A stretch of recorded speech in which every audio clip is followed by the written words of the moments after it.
હળવદ પોલીસે સરા ચોકડી પાસે અડચણરૂપ દબાણ દૂર કરાવ્યા છે। ત્યારે હળવદ નગરપાલિકાના રાજમાં દબાણનો રાફડો ફાટ્યો છે। ત્યારે શહેરમાં તેમજ સોસાયટી વિસ્તારોમાં હજારો ફૂટ દબાણ દૂર થયું હોવાની રાવ ઉઠી છે।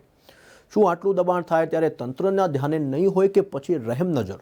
લોકોમાં ચર્ચાનો વિષય બન્યો છે। ત્યારે મંજૂરી વગર બાંધકામનો રાફડો ફાટ્યો।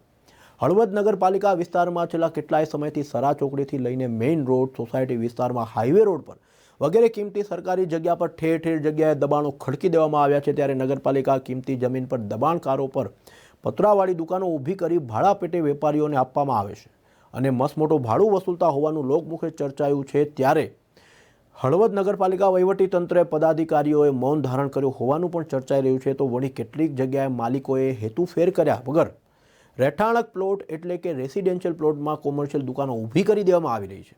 જેમાં ઉલ્લેખનીય છે કે સોનાની લગડી જેવી બજાર કિંમતો કરોડો રૂપિયામાં થવા પામી છે। તેમજ હળવદ બજારમાં ઠેર ઠેર પર દબાણો, લારીઓ, અન્ય કેબિનવાળાઓના મસમોટા ભાડા વસૂલતા હોવાની પણ લોકમુખે ચર્ચા જોવા મળી।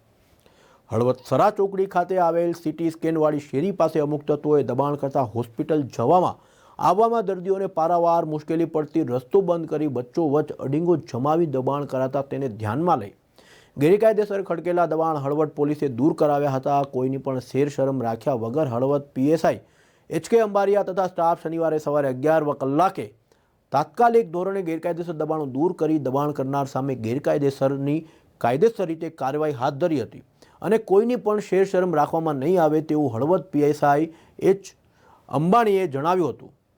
આજુબાજુના લોકોના ટોળા ઉમટી પડ્યા હતા। તાત્કાલિક ધોરણે આજુબાજુના દબાણવાળી જગ્યા ખુલ્લી કરાવી હતી। ગેરકાયદેસર દબાણોને ભાડું વસૂલવામાં આવે છે કે કેમ, કોણ લેશે, નગરપાલિકાની મંજૂરી છે, આવા અનેક પ્રશ્નો ટોપ ઓફ ધ ટાઉન બની શહેરીજનોમાં ચર્ચાઈ રહ્યા છે।